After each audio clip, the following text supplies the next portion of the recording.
Hola chicos, ¿cómo están? Soy la doctora Inés Castellano. Hoy vamos a dedicar la clase a brazo y codo. Espero que les guste.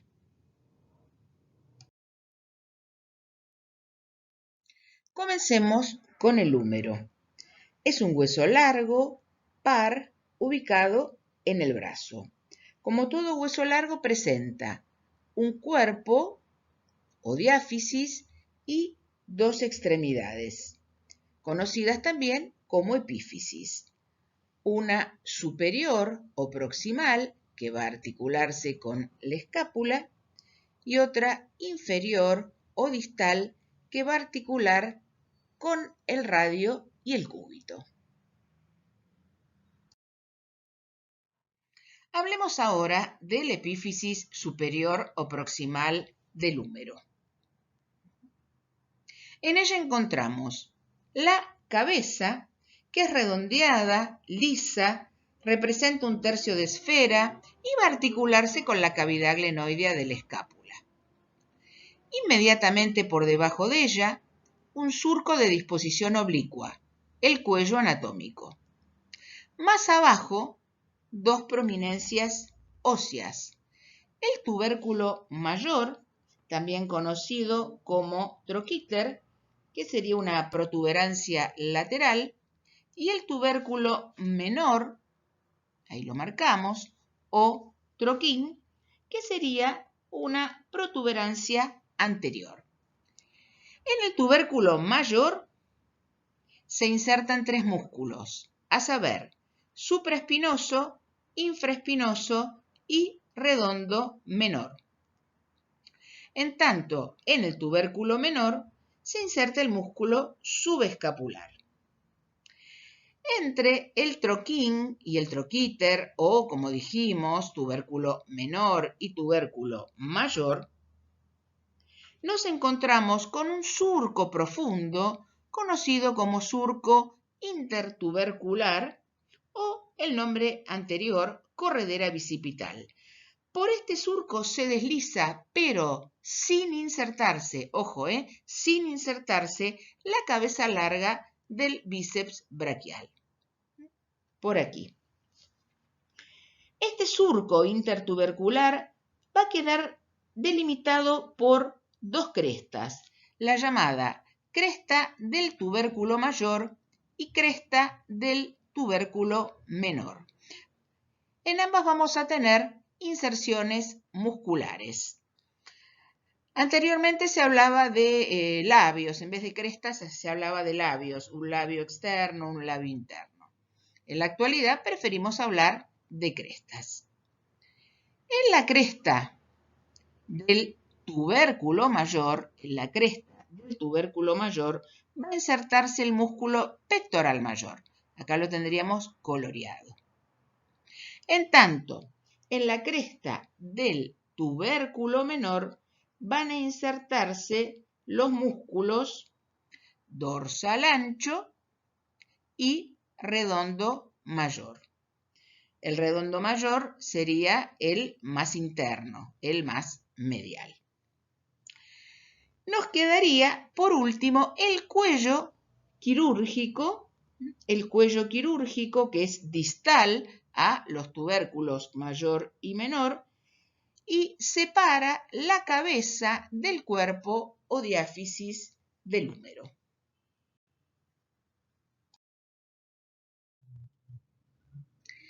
El cuerpo del húmero, casi rectilíneo, parece hallarse torcido sobre su eje.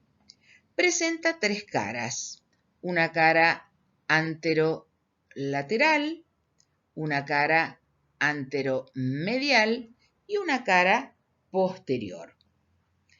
En la cara anterolateral nos encontramos con una zona áspera, rugosa, conocida como tuberosidad deltoidea, donde se inserta el músculo deltoides.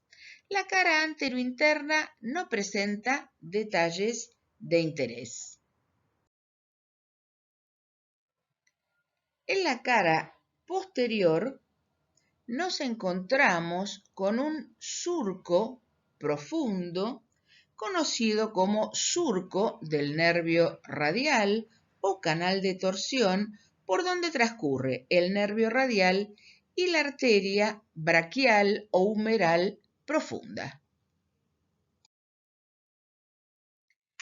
Describimos ahora la epífisis inferior o distal, que en conjunto puede llamarse cóndilo del húmero. Presenta una superficie articular que tiene en su parte media una polea articular que es la tróclea del húmero. Aquí se lo señalo. La tróclea va a articularse con el cúbito. En su parte lateral tenemos una saliencia redondeada conocida como cóndilo o capítulo, que va a articularse con el radio.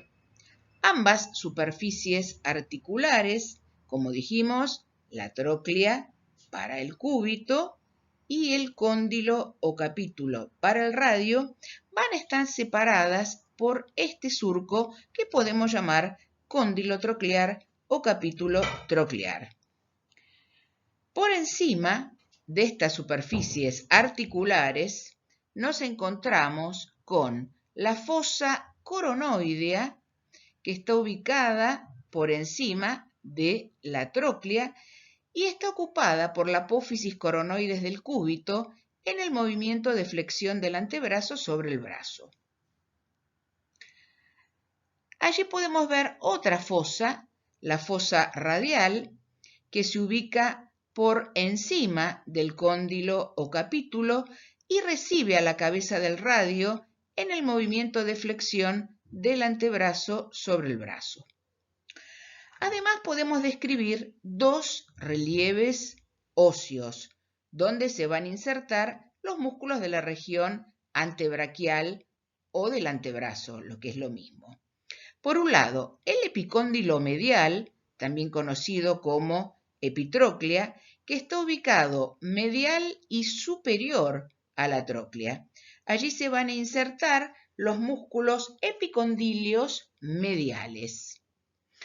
Y el epicóndilo lateral, que se encuentra lateral y superior al cóndilo o capítulo, y es el lugar donde se insertan los músculos epicondilios laterales.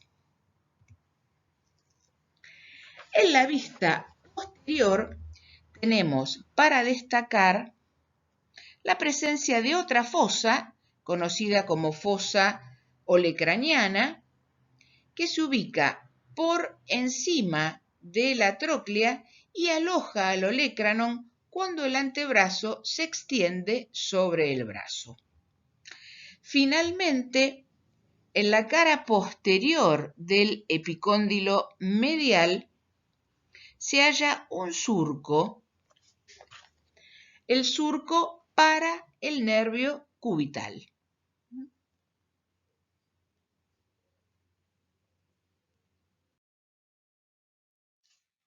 Hablemos ahora de las fracturas del húmero y sus principales complicaciones.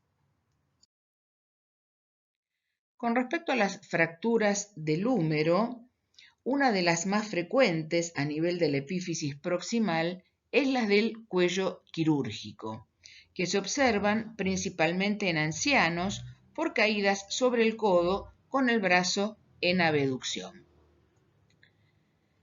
Recordemos que el nervio axilar o nervio circunflejo que inerva el músculo deltoides rodea justamente al cuello quirúrgico, por lo que una fractura del mismo puede lesionarlo.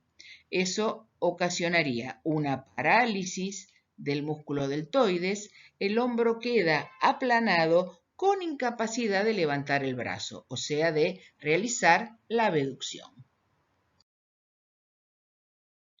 Otras fracturas que puede sufrir el húmero es a nivel del cuerpo o diáfisis producidas por golpes directos en el brazo.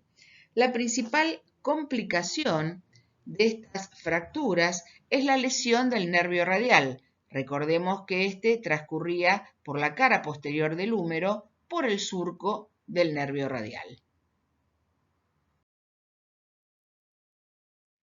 Aquí podemos observar la lesión del nervio radial por la fractura de la diáfisis humeral.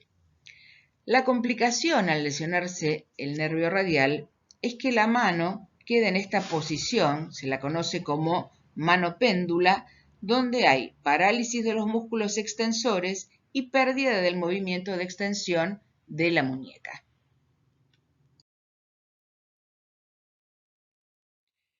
Luego tenemos las fracturas de la epífisis distal o epífisis inferior. Allí se destacan las fracturas supracondilias, como el nombre lo dice, por encima de los epicóndilos. La complicación que pueden tener estas fracturas es la lesión del nervio mediano. La lesión del nervio mediano puede traer aparejada la ausencia de pronación, la parálisis de los músculos flexores del antebrazo, la parálisis y atrofia de los músculos de la eminencia tenar en la palma de la mano, la pérdida del movimiento de oposición del pulgar, esta en la mano se conoce como mano de simio, y la anestesia, la pérdida de la sensibilidad de la región palmar de los dedos pulgar, índice, medio y la mitad lateral del anular.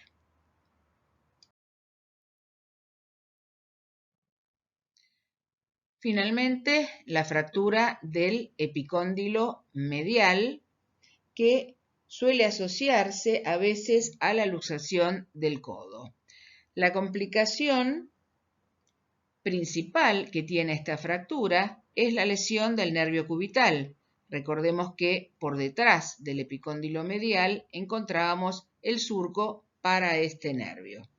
Al lesionarse el nervio cubital, puede ocurrir la llamada mano en garra o garra cubital, donde se podrá apreciar la parálisis y atrofia de los músculos de la eminencia hipotenar e interóseos y la hiperextensión de las articulaciones metacarpofalángicas y flexión de las interfalángicas de los dedos anular y meñique por parálisis de los interóseos y los dos lumbricales internos.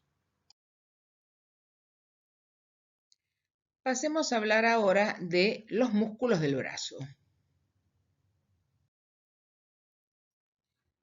Los músculos del brazo se dividen en dos compartimientos.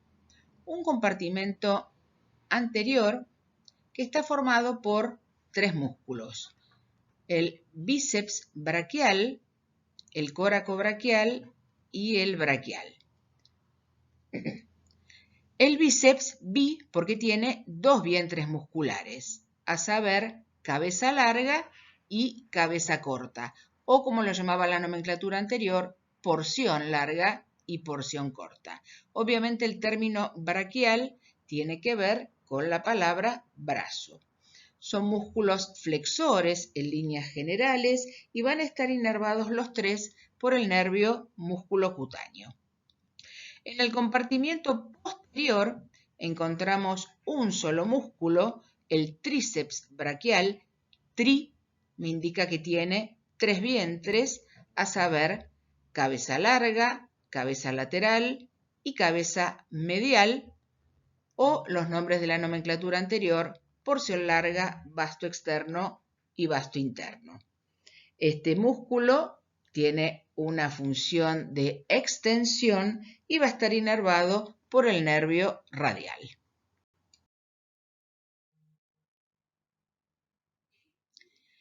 El músculo bíceps braquial es un músculo voluminoso que forma el plano superficial del compartimento anterior. Las inserciones proximales, o lo que es lo mismo, el origen, van a ser: la cabeza corta va a insertarse en esta saliencia, que es la apófisis coracoides de la escápula, en un tendón común con el músculo coracobraquial. En tanto, la cabeza larga se inserta en el tubérculo supraglenoideo de la escápula. Recordemos que esta cabeza o porción larga se desliza por el surco intertubercular sin insertarse en él. La inserción distal va a ser por un fuerte tendón en esta saliencia ósea del radio, conocida como tuberosidad del radio, y por una lámina fibrosa delgada, que allí vemos, conocida como aponeurosis bicipital, que termina en la fascia antebraquial. Como ya mencioné, va a estar inervado por el nervio musculocutáneo. En esta imagen cadavérica podemos ver la cabeza corta del bíceps braquial insertándose en la apófisis coracoides de la escápula, y este pequeño músculo que ven allí es el córaco braquial. Como dijimos, también se inserta allí, es un tendón común a ambos músculos. Y aquí vemos la cabeza larga del bíceps braquial deslizándose por el surco intertubercular. Aquí podemos ver los dos músculos del plano profundo del compartimento anterior, a saber, el córaco braquial y el braquial. El músculo córaco braquial es un músculo alargado y aplanado que tiene su origen o inserción proximal, como ya mencionamos, en la apófisis coracoides de la escápula, en un tendón común con la cabeza corta del bíceps. Distalmente se inserta en la cara anterointerna del cuerpo del húmero, de la diáfisis humeral. Está inervado por el nervio musculocutáneo que, como podemos apreciar en la imagen, lo atraviesa en su parte medial. El músculo braquial vamos a verlo en la próxima imagen. El músculo braquial es un músculo voluminoso que tiene su origen o inserción proximal en las caras anteromedial y anterolateral del cuerpo del húmero, y distalmente va a insertarse en la apófisis coronoides y tuberosidad del cúbito, también inervado por el nervio musculocutáneo.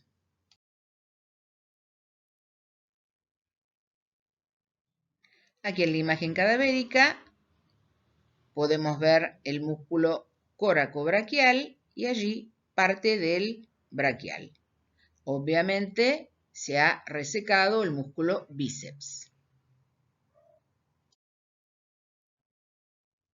Aquí podemos observar al músculo tríceps braquial, que como sabemos es el único músculo del compartimento posterior.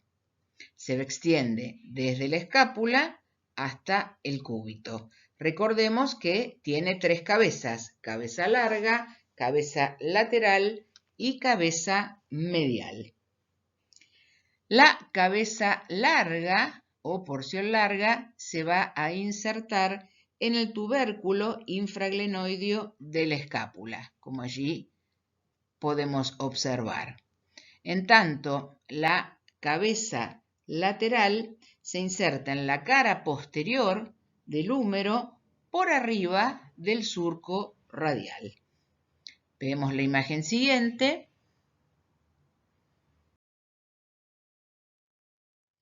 Aquí en esta imagen volvemos a apreciar la cabeza larga, que está cortada, la cabeza lateral y aquí la cabeza medial.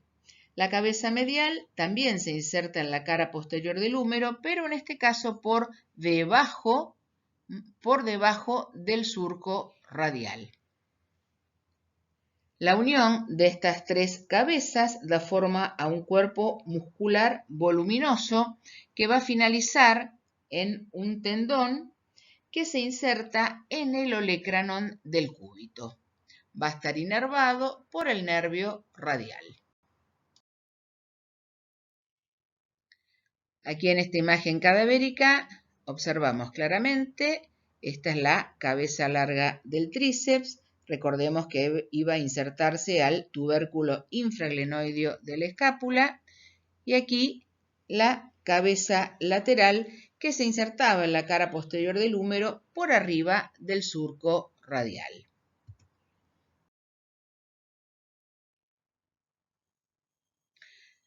Aquí volvemos a ver las tres cabezas del tríceps, la cabeza larga, la cabeza lateral, que está cortada, y la cabeza medial. Y allí podemos apreciar al nervio que le da inervación a este músculo, el nervio radial. Recordemos que transcurre por la cara posterior del húmero, puntualmente por el surco del nervio radial, acompañado de esa arteria que vemos ahí al lado, que es la arteria braquial o humeral profunda. Bueno, con respecto a las funciones de los músculos del brazo, los músculos del compartimento anterior, como les había dicho en un comienzo, son flexores. El bíceps braquial es flexor del antebrazo y gracias a su inserción en el radio actúa también como supinador. El coracobraquial es flexor y aductor del brazo y el braquial es flexor del antebrazo en todas sus posiciones. En tanto, el tríceps braquial es el principal extensor del antebrazo sobre el brazo. Siempre tengan en cuenta las inserciones distales para recordar la función. Obviamente, bíceps se insertaba distalmente en el radio, el braquial distalmente en el cúbito, así que es lógico que puedan flexionar el antebrazo. En tanto, el coracobraquial, la inserción distal era en el cuerpo del húmero. Es imposible que pueda flexionar el antebrazo. Si la inserción distal es en el húmero, solo va a flexionar el brazo. Siempre tengan presente para eso las inserciones distales. Un compartimento principalmente flexor, el compartimento opuesto extensor. No se olviden de esta función del bíceps, que por su inserción en el radio es un músculo supinador. Bueno, ahora veamos la irrigación del brazo, donde tenemos que desarrollar la arteria humeral o braquial.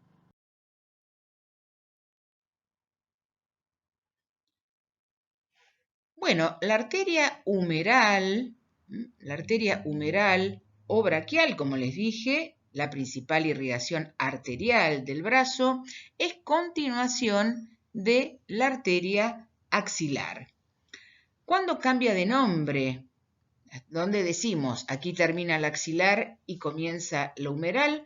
Bueno, cambia de nombre desde el borde inferior del músculo pectoral mayor después de cruzar el músculo redondo mayor. Va a finalizar por debajo del pliegue del codo en sus dos ramas terminales, la arteria radial y la arteria cubital. En su trayecto da varias ramas colaterales.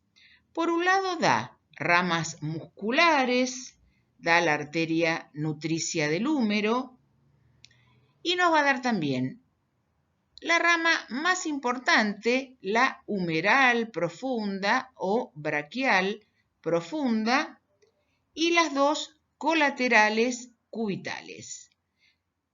Colateral cubital superior, colateral cubital inferior.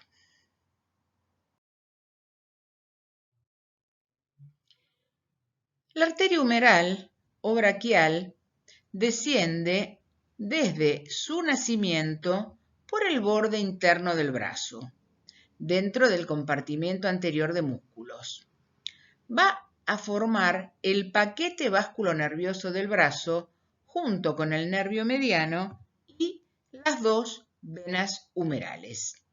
Si miramos en la imagen, en la parte superior del brazo, el nervio mediano, que es este, está ubicado por fuera de la arteria. Luego la cruza por delante y en la parte inferior del brazo queda por dentro de ella.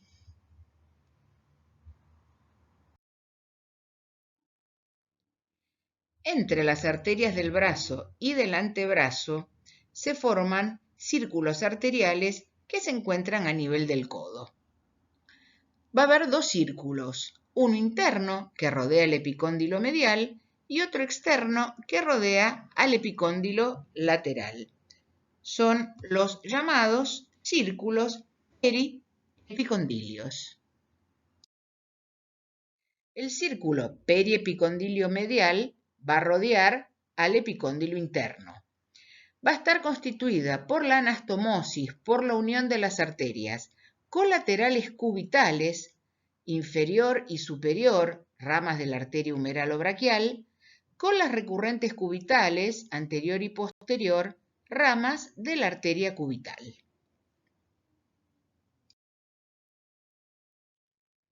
Aquí vemos el círculo periepicondilio medial. Por delante del epicóndilo medial se une la arteria colateral cubital inferior con la recurrente cubital anterior. En tanto, por detrás se anastomosan la arteria colateral cubital superior con la recurrente cubital posterior.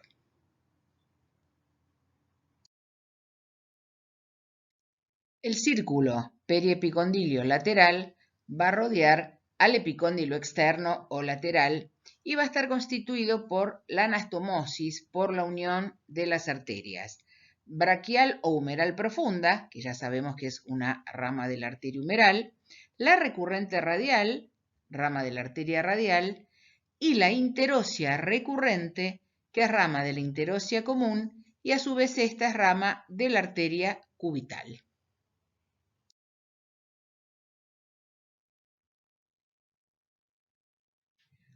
Por delante del epicóndilo lateral se van a anastomosar una rama de la arteria humeral profunda, que llamamos colateral radial, que se va a anastomosar con la recurrente radial.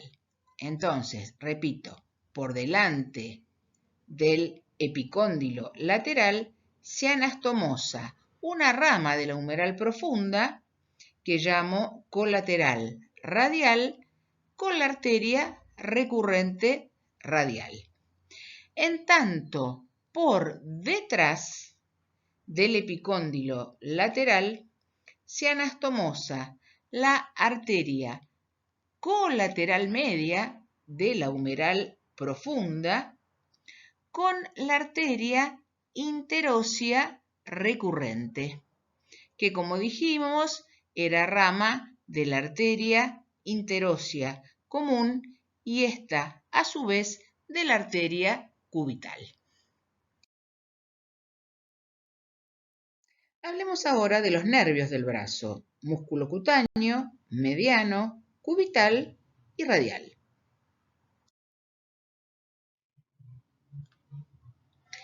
El nervio músculo cutáneo se origina del fascículo lateral del plexo braquial. Es un nervio mixto, motor y sensitivo.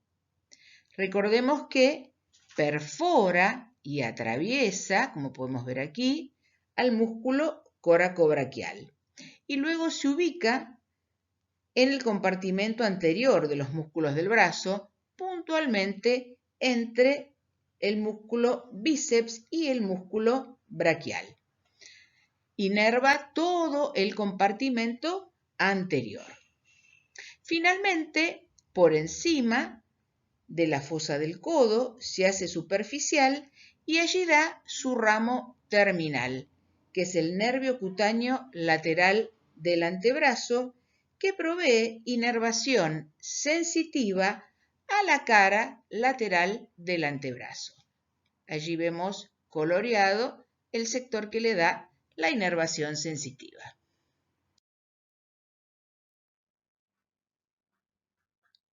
Bueno, ahora hablemos del nervio mediano. Recordemos que este se forma a partir de la unión de la raíz medial, que se originaba del fascículo medial del plexo braquial, con la raíz lateral originada del fascículo lateral. Este nervio en el brazo vemos que desciende por el borde interno del músculo bíceps braquial. Forma el paquete vasculonervioso del brazo junto con la arteria humeral o braquial y las dos venas humerales o braquiales. Ya habíamos mencionado cuando hablamos de la arteria que en la parte superior el nervio mediano está por fuera de la arteria, luego la cruzaba por delante y en la parte inferior del brazo queda por dentro de ella.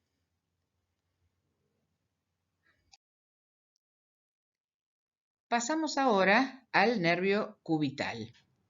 Recordemos que este nervio se origina del fascículo medial del plexo braquial. En el brazo, este nervio desciende por la cara interna del brazo y pasa por delante de la cabeza medial del músculo tríceps braquial, llegando finalmente hasta el epicóndilo medial. Aquí en esta imagen podemos observar que va a pasar puntualmente por detrás del epicóndilo medial. Recordemos que allí se encontraba el surco para el nervio cubital.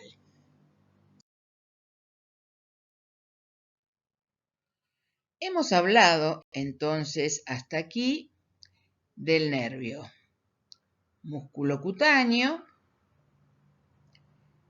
del nervio mediano y del nervio cubital. Recordemos que de estos tres, solo el nervio musculocutáneo da inervación a músculos del brazo. Inervaba a todo el compartimento anterior. Con respecto al nervio axilar o circunflejo, que se origina del fascículo posterior, recordar que rodea al cuello quirúrgico del húmero, como les había comentado cuando hablamos de la fractura del mismo. Nos queda hablar del nervio radial. Este nervio también se origina del fascículo posterior. Es contenido del espacio axilar inferior, que les voy a contar ahora en breve, y transcurre por el surco del nervio radial o canal de torsión que se encontraba en la cara posterior del húmero y estaba acompañado por la arteria braquial profunda o humeral profunda.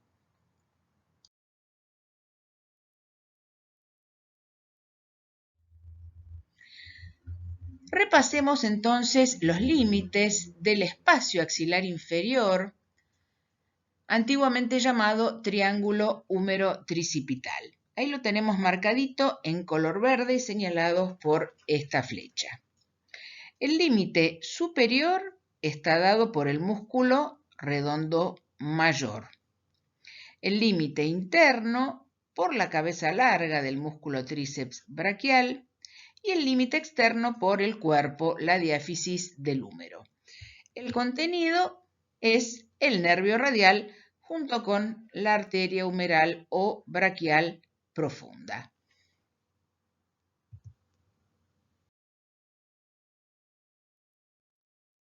Y aquí vemos entonces el nervio radial en su recorrido por este surco que recordamos se ubicaba en la cara posterior del húmero. El nervio radial inervaba a todo el compartimento posterior que estaba dado por el músculo tríceps braquial. Bueno, ¿cómo va la clase? ¿Van entendiendo? Espero que sí. No podía faltar alguna imagen canina si la doctora Castellano está al frente de la clase, ¿verdad? Ya todos me conocen. Bueno, a tomar un cafecito, que ahora viene un tema muy preguntado, los surcos o canales bicipitales.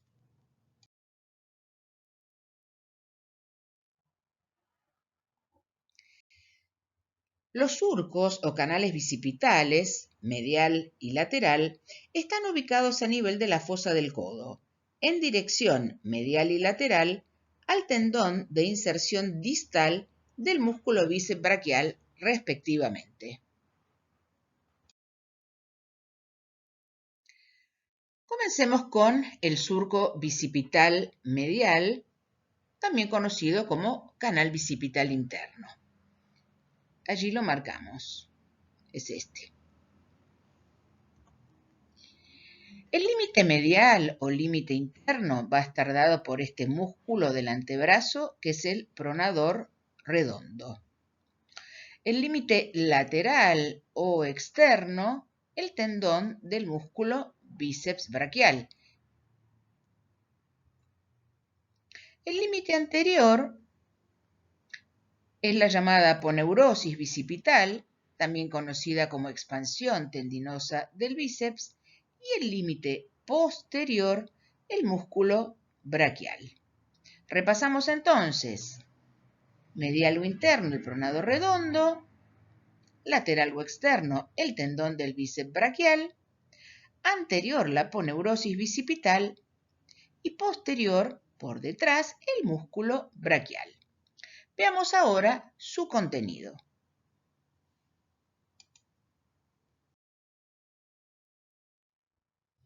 El contenido de este surco bicipital medial lo vamos a dividir en profundo y superficial. Los elementos más importantes se encuentran en el contenido profundo. De medial a lateral está dado por el nervio mediano, la arteria braquial o humeral, acompañada por las venas braquiales o humerales y la arteria recurrente cubital anterior. El contenido superficial, dado por la vena basílica y el nervio cutáneo antebraquial medial, conocido también como braquial cutáneo interno. Aquí volvemos a ver al surco bicipital medial. Como dijimos, hacia medial el pronador redondo, hacia lateral el bíceps braquial, hacia posterior el músculo braquial y anteriormente la aponeurosis bicipital. Aquí podemos apreciar el contenido profundo, el nervio mediano, ahí lo vemos, la arteria braquial humeral acompañada de las venas humerales.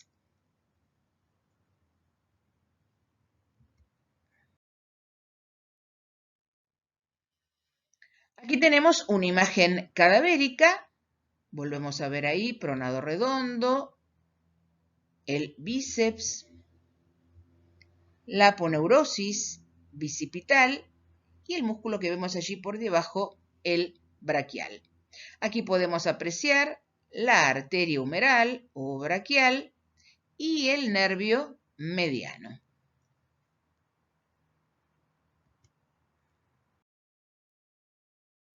Aquí el contenido superficial, el nervio cutáneo antebraquial medial y la vena basílica.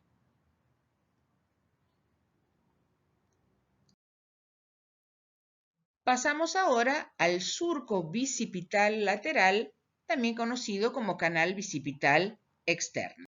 Lo marcamos aquí. Va a estar limitado El límite lateral o externo es este músculo del antebrazo, conocido como braquio radial. El límite medial o interno, nuevamente, el tendón del músculo bíceps braquial. Y el límite posterior, el músculo braquial.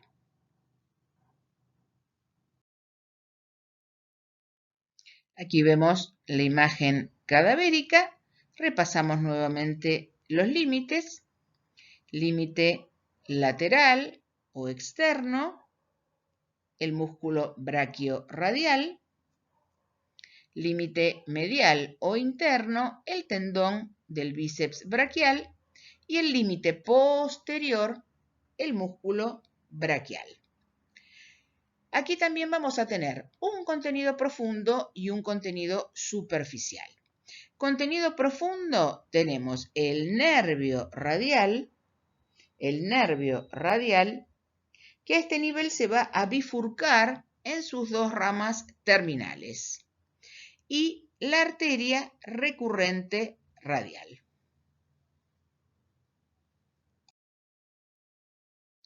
El contenido superficial, el nervio, músculo cutáneo y la vena cefálica.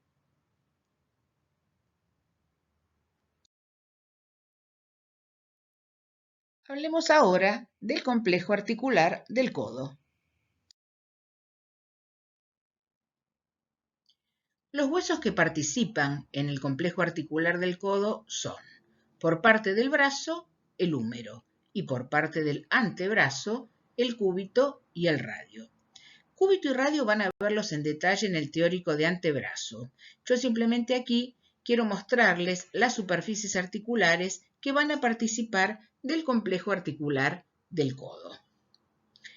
En esta imagen vemos el cúbito, también conocido como ulna. Es un hueso largo, par, ubicado en la parte interna del antebrazo. Aquí vemos, en esta imagen más grande, la epífisis superior o proximal. Solamente quiero señalarles las dos superficies articulares que presenta. Por un lado, la escotadura troclear, que tiene forma de semiluna y es recorrida por una cresta longitudinal que la divide en dos carillas articulares que se corresponden con la tróclea del húmero, formando la articulación húmero-cubital. Se ubica en la cara anterior del cúbito. La otra superficie articular que observamos aquí es la escotadura radial.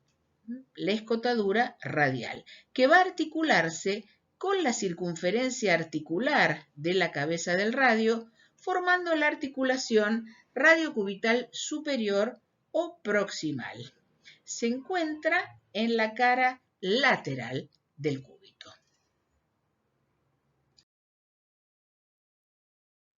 Aquí podemos apreciar el radio en una vista anterior. También es un hueso largo, par, ubicado en la parte externa del antebrazo. Quiero mostrarles también las superficies articulares que participan en el complejo articular del codo. Aquí tenemos la epífisis superior del radio. Este segmento se conoce como cabeza. Esta es la cabeza del radio y va a presentar dos superficies articulares. En el sector superior, la llamada fosita articular, que va a articularse con el cóndilo o capítulo humeral, formando la articulación húmero-radial. Y luego, esta segunda superficie articular, que tiene forma anular, y se la conoce como circunferencia articular. Articula con la escotadura radial y forma la articulación radiocubital superior. El complejo articular del codo está formado por tres articulaciones, a saber, la húmero-cubital, la húmero-radial y la radiocubital superior o proximal. Estas tres articulaciones están rodeadas por una cápsula y los ligamentos que la refuerzan y presentan una cavidad articular única para las tres. Veamos las superficies articulares. En primer lugar, la articulación húmero-cubital. Por parte del húmero, la tróclea. Por parte del cúbito, la escotadura troclear. Allí lo señalamos. Pasemos ahora a la húmero radial, superficies articulares. Por parte del húmero, lo que llamábamos el cóndilo o capítulo humeral.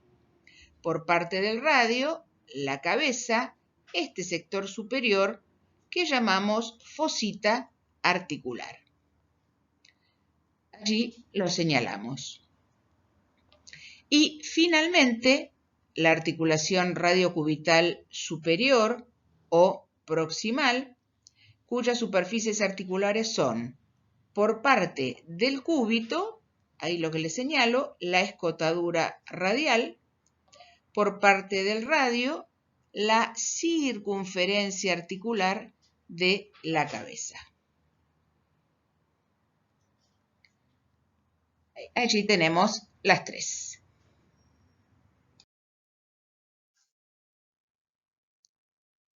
Las articulaciones que conforman el complejo articular del codo son articulaciones sinoviales. Puntualmente, la articulación húmero-cubital es un gínglimo o también conocida como trocleartrosis. La articulación húmero-radial, una esferoidea o enartrosis. Y la articulación radiocubital superior o proximal es una trocoide. La articulación húmero-cubital nos va a permitir realizar los movimientos de flexión y extensión del antebrazo. La articulación radiocubital superior o proximal, los movimientos de pronación y supinación del antebrazo. En tanto, la húmero radial va a participar en los movimientos de las otras dos articulaciones, no presentando todos los movimientos característicos de una articulación esferoidea.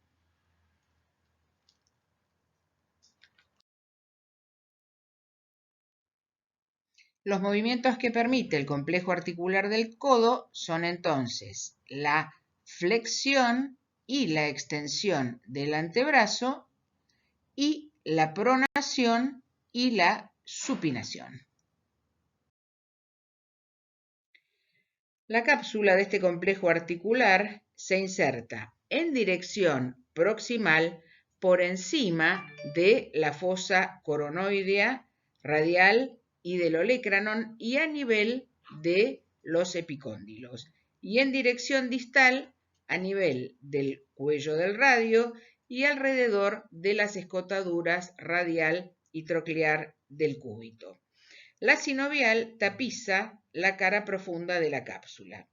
Recordemos que para las tres articulaciones que conforman este complejo articular existe una sola cavidad articular.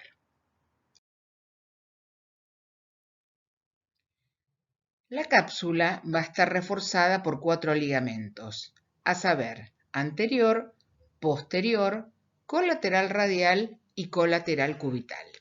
En esta imagen podemos apreciar el ligamento anterior y el ligamento posterior.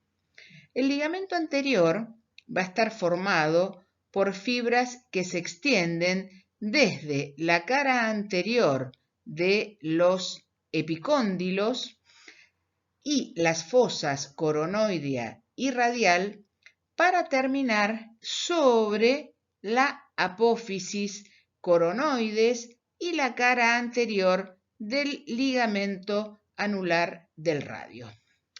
En tanto, el ligamento posterior, que obviamente va a reforzar la cara posterior de este complejo articular, va a estar formado por fibras transversales que las llamamos húmero-humerales y se ubican por encima del olecranon, y fibras de disposición oblicua, tanto medial como lateral, que se extienden desde los bordes de la fosa olecraniana a los bordes correspondientes del olecranon. Esas fibras las llamamos húmero-olecranianas.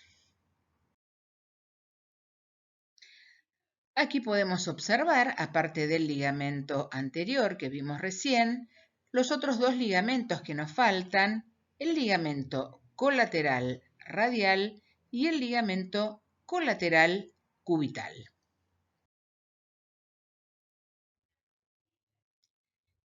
El ligamento colateral radial va a estar formado por fibras que se extienden en forma radiada desde el epicóndilo lateral del húmero hasta el ligamento anular del radio.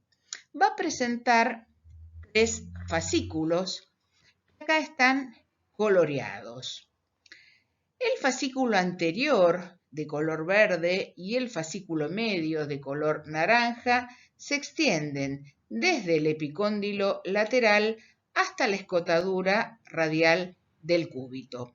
En tanto, el fascículo posterior de color azul se extiende desde el epicóndilo lateral al olecranon.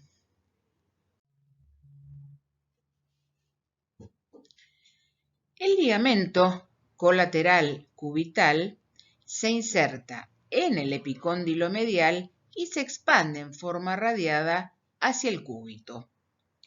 Como el anterior, también presenta 3 fascículos: anterior, medio y posterior.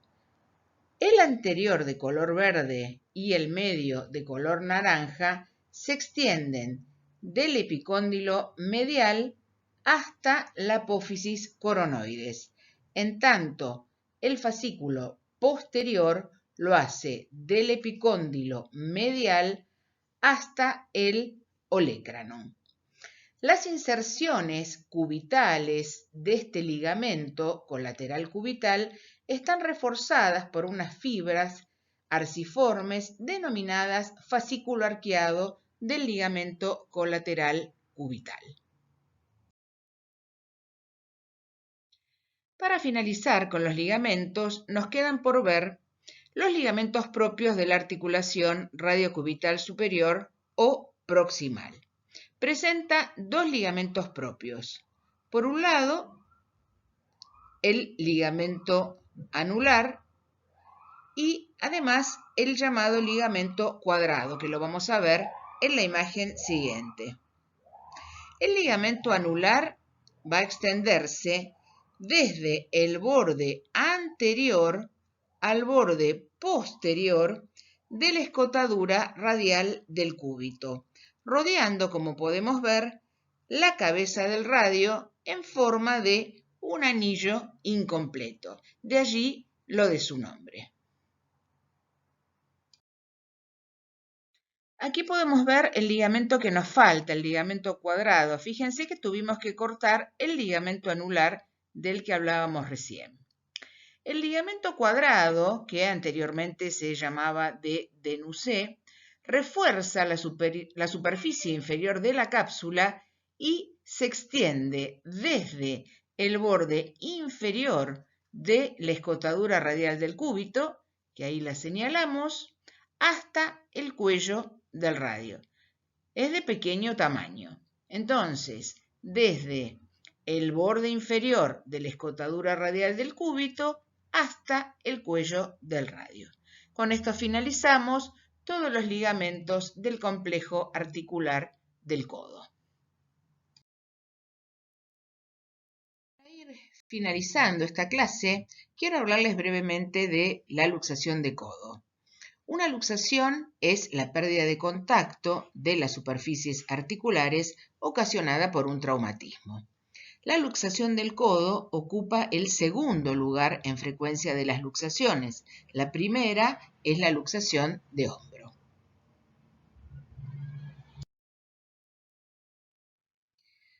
La luxación más frecuente del codo es la luxación posterior.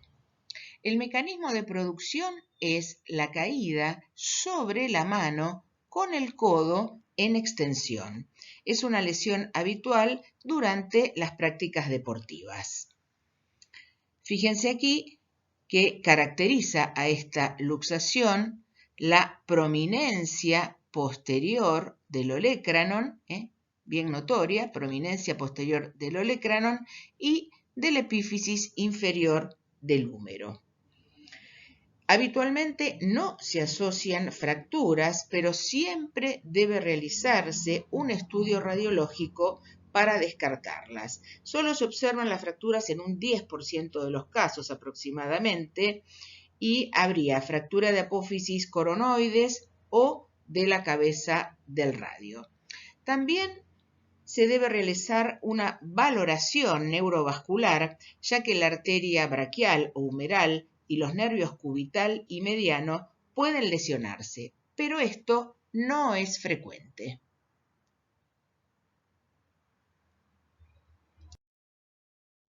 Clínicamente podemos observar una deformidad aparente del codo, apreciamos un codo voluminoso. Fíjense otra vez la prominencia posterior del olecranon, hay un acortamiento del antebrazo, impotencia funcional y dolor. El tratamiento consiste en hacer maniobras de reducción más inmovilización. Para inmovilizar se coloca una férula de yeso por 2 o 3 semanas.